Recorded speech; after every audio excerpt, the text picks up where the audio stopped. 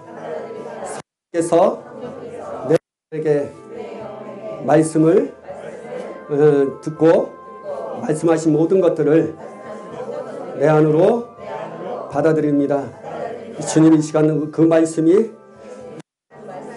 모든 내 삶의 모든 주관자가 되시고 그 말씀에 순종하는 자가 되게 하여 주시옵소서.